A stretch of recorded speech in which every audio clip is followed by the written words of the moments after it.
নমস্কার, কেমন আছেন সবাই? স্মৃতিচিত্রের একটি নতুন ব্লগে আপনাদের সবাইকে স্বাগত। আজকের ব্লগটি একটি বিশেষ দিনকে কেন্দ্র করে। আজকের দিনটি হলো 5 সেপ্টেম্বর। আর আপনারা তো সবাই জানেন 5 সেপ্টেম্বর হলো টিচার্স ডে, ডক্টর সর্বপল্লী রাধাকৃষ্ণনের জন্মদিন। আজকের এই ব্লগটি সেই টিচার্স ডেকে কেন্দ্র করেই। যেহেতু বিশেষ দিন, বিশেষ সময়, তাই আপনাদের সাথেও এই বিশেষ দিনটি আমি ভাগ করে নিচ্ছি। কিন্তু বিশেষ দিনের সাথে সাথে বাড়ির রান্না তো করতেই হবে, যেহেতু আমি একজন হাউসওয়াইফ, তারপরে একজন স্কুলের কর্মী, তাই স্কুলের সাথে সাথে আমাকে বাড়ির দায়িত্বও পালন করতে হবে। সেই জন্যই আজকে বানিয়ে নিচ্ছি প্রথমেই আগে ঘুগনি। এই ঘুগনি আর মুড়ি আজকের ব্রেকফাস্টে সবাই খাবে। আর দুপুরে আজকে সেরকম কিছু রান্না নেই, কেননা শাম্মুর বাবা আজকে অনেক সকাল সকাল বেরিয়ে গেছে, একটু চুঁচুড়া যাবে, কী সব যেন দরকার ছিল। আর এদিকে শাম্মু আর ওর ঠাকুমার আছে নেমন্ত্রণ। খাওয়ার মধ্যে আছি আমি একা, তো আমার অল্প একটু রান্না যা হোক হলেই হবে, সেটা বললো মা করে দেবে। সেই জন্য খাওয়ার সেরকম কোনো ঝামেলা নেই। এরপর দেখুন রেডি হয়ে আমি চলে এসেছি স্কুলে এসে দেখলাম সমস্ত কচি কাচারা কি সুন্দরভাবে বসে পড়েছে, আর সমস্ত ছাত্রছাত্রীরা বেশ সুন্দরভাবে বসে পড়েছে। ওই যে যিনি মাল্যদান করলেন উনি হলেন আমাদের হেড ম্যাডাম। হেড স্যারকে তো আপনারা আগেই দেখেছেন। এরপর আমরাও টিচাররা একে একে মাল্যদান করলাম। তারপর ছাত্ররা আর গার্জেনরা একে একে মাল্যদান করলেন।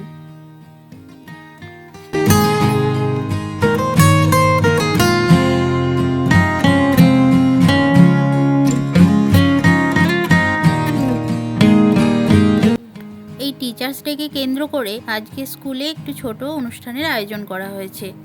সেই জন্য সবাই নাচ, গান, আবৃত্তিতে নাম লিখিয়েছে।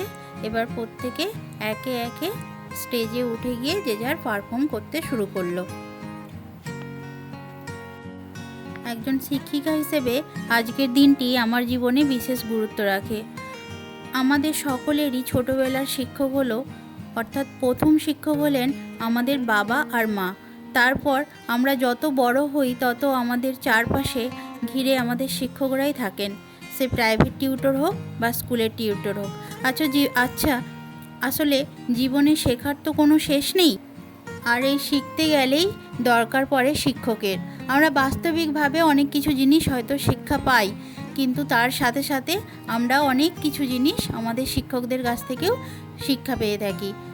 তাই সবার আগেই এই শিক্ষক দিবসের কথা বলতে গিয়ে আমি আমার সমস্ত স্যারদের, ম্যাডামদের প্রণাম জানাই।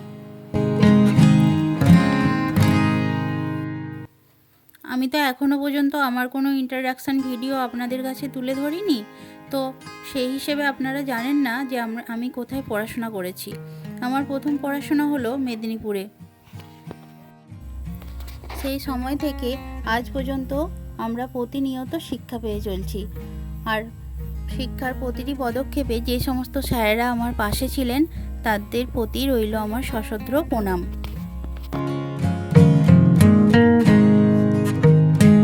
এদিকে দেখুন স্কুলে অনুষ্ঠান শুরু হয়ে গেছে। সমস্ত ছাত্রছাত্রীরা খুব সুন্দরভাবে কিন্তু অনুষ্ঠান করছে। ও বাবা, এটা কে? এটা নার্সারি স্টুডেন্ট। ও জিমন্যাস্টিক করতে উঠেছে। দেখুন কি দারুণ জিমন্যাস্টিকটা করছে, তাই না? খুব সুন্দর হয়েছে। এতটুকু বয়সে যেটাই করুক সেটাই ভালো লাগে। এখন তো ওরা ফুলের মতো সুন্দর, তাই না? রূপমও খুব সুন্দর করছে। এর মাঝে কিন্তু শাম্মু একবার আবৃত্তি করেছে, সেটা আমি আপনাদের পরের ব্লগে শোনাবো। এখন দেখুন আমি বাড়ি চলে এসেছি। বাড়িতেও কিন্তু আমি টিউশন পড়াই, সেই জন্য এইখানকার ছাত্রছাত্রীরাও কিন্তু খুব খুশি, তারাও টিচার্স ডে পালন করছে। প্রত্যেকে চলে এসেছে। নির্দিষ্ট টাইমে যে সময় আমি পড়াতে শুরু করি তার আধ ঘন্টা আগেই চলে এসেছে আজকে সবাই, কেননা ওদের নাকি কী সব কাজকর্ম আছে। আমাকে বললো, ম্যাম আপনি ভেতরে থাকুন, একদম ঘর থেকে বেরোবেন না, আমাদের কিছু কাজ আছে। আমি তো বারান্দাটায় পড়াই, তো ওরা ওই বারান্দাতেই সব কাজকর্ম করছিল। আমি জিজ্ঞেস করলাম যে কি করছিস, বললো না এসব সারপ্রাইজ গিফট। ঠিক আছে চলো। তো ওরা করছে, আমি ভেতরেই ছিলাম। বেরিয়ে দেখি ও মা, তো বেলুন দিয়ে সাজিয়ে এত ছোট ছোট ছেলেমেয়েরা দেখুন কি সুন্দর করেছে, আবার একটা হাতে করে কেকও এনেছে।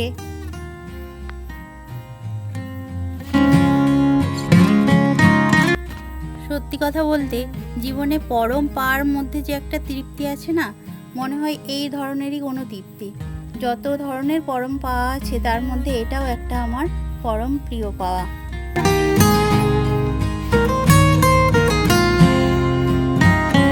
দেখুন ওদের মুখগুলো দেখেই মনে হচ্ছে না যে কত হাসি খুশি, যেন ওরা মানে ওদের সাথে ওই যে আমি আছি বা আমি আসছি এটাতেই ওদের আনন্দ।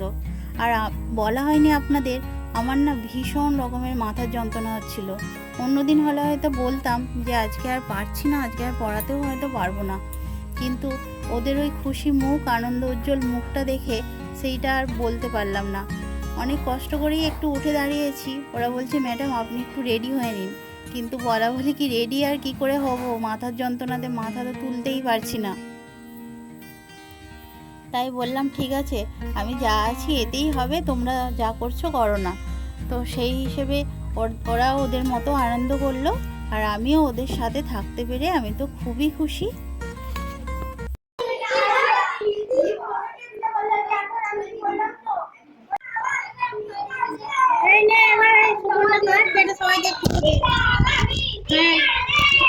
আমরা সবাই জানি বাচ্চাদের মনে কোনো পাপ থাকে না, শুধু জানি বলবো না, আমরা মনে মনে এটা বিশ্বাসও করি যে বাচ্চাদের মনে কোনো পাপ থাকে না। দেখুন ওদের মুখগুলো দেখে আপনাদের মনে হচ্ছে না একবারও যে সত্যি এত সরলতা, এত নিষ্পাপ?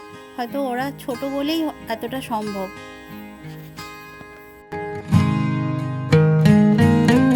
টিচারের সাথে সাথে যেহেতু ক্যামেরাম্যানের ভূমিকাতেও আমিই আছি, তো আমি বললাম ঠিক আছে, তোমাদের মধ্যে যে বড়, ওই যে বড় না, ওর নাম সুপর্ণা, তো ওকে বললাম যে তুমি একটু সবাইকে কেকটা দিয়ে দাও, কারণ বাকিরা তো ছোট, ওরা কাটতে গেলেও ভালো করে হয়তো পারবে না। তো ওকে বলার পর ও সবাইকে কেকটা কেটে একটু একটু করে খাইয়ে দিল। এই যে ব্ল্যাক কালারের ড্রেস পরে যে দাঁড়িয়ে আছে না, ও হলো আমার প্রাইভেটের সব থেকে ছোট সদস্য। কত আর বয়স হবে, হয়তো 3.5 কিংবা 4। কি ভালো লাগছে সবাইকে দেখে, তাই না? সাম্যও কিন্তু ওদের সাথে যোগ দিয়েছে সমানভাবে। এরা ছাড়াও আরও কিছুজন আছে যারা পড়ে, কিন্তু আজকে কেউ শারীরিকভাবে অসুস্থ কিংবা আরও কারণের জন্য তারা আজকে এসে পৌঁছতে পারেনি। সবাই মোটামুটি ঠিক আছে, কিন্তু অনিরুদ্ধ কেন জানি না সবসময় ক্যামেরা থেকে আড়াল হয়েই আছে।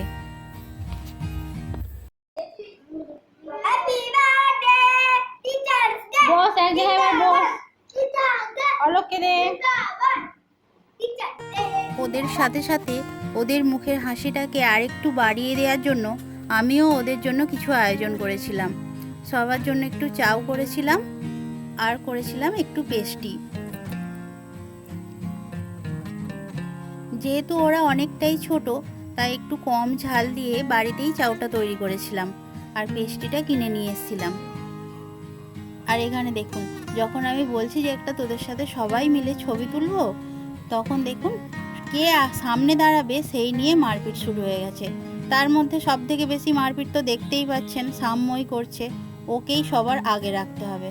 আর এদিকে দেখুন, ওরা সেই বেলুনের মধ্যে না ওই চিকচিক ধরনের যেটা থাকে, গোটা গা অভ্র হয়ে চিকচিক করে, সেইটা মাথার মধ্যে দেবে বলে, তখনও যেহেতু দেয়া হয়নি, তার জন্য আমাকে ওই বেলুনের কাছেই গিয়ে দাঁড়াতে হবে। আমি যতই বলছি যে ঠিক আছে আমি তাহলে মাঝখানটা দাঁড়াই, তাতে ওদের হচ্ছে না, ওই খানটাতেই দাঁড়াতে হবে। তো ওরা বলার পর ওখানে গেলাম। যাওয়ার পরে আমি তো বলেইছি আমি মাথার যন্ত্রণায় দাঁড়াতে পর্যন্ত পারছি না। যদিও ওদের এই আনন্দের জন্য আমার কিন্তু মাথার যন্ত্রণাটা যেন মনে হচ্ছে অনেকটাই কমে গেছে। সেই কথাই আছে না, মনে শান্তি থাকলে পৃথিবীতে সব কিছুই যেন মনে হয় শান্তিতে আছে, আর মনে যদি না শান্তি থাকে সবই অশান্তিকর লাগে। সেই হয়েছে আমার অবস্থা। যেহেতু এই এত আনন্দের মধ্যে আছি, আমার কিন্তু এতক্ষণ মাথার যন্ত্রণা যেন মনে ছিলই না, কিন্তু যেহেতু অতিরিক্ত হচ্ছিল, মাঝে মাঝেই যেন মনে হচ্ছে আবার হচ্ছে। যাই হোক, ওদের ওই বায়না মেটাতে আমি তো বেলুনের সামনে গিয়ে দাঁড়ালাম। যেহেতু আমার মাথার ওপরেই অভ্রগুলো সব পড়বে, তাই আমি দেখুন মাথাটা চাপা দিয়ে দিয়েছি, আর ওদের যেন সেটাতেও আনন্দ।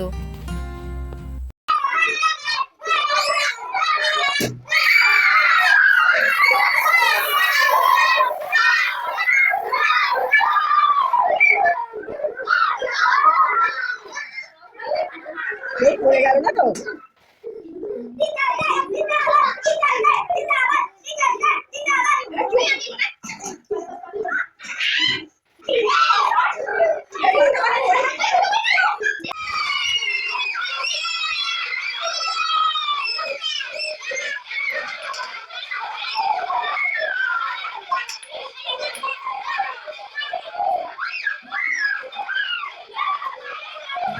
এই এতটা আনন্দ যেটা আমি আপনাদের সাথে ভাগ করে নিচ্ছি, এটা হয়তো মুখে বলে বোঝানো সম্ভব নয়, তাও চেষ্টা করছি সবাই মিলে একসাথে আনন্দটা ভাগ করে নিতে। আজ এই পর্যন্তই, আবার দেখা হবে পরের একটি ব্লগে। ততদিন আপনারা সবাই সুস্থ থাকবেন, ভালো থাকবেন। নমস্কার।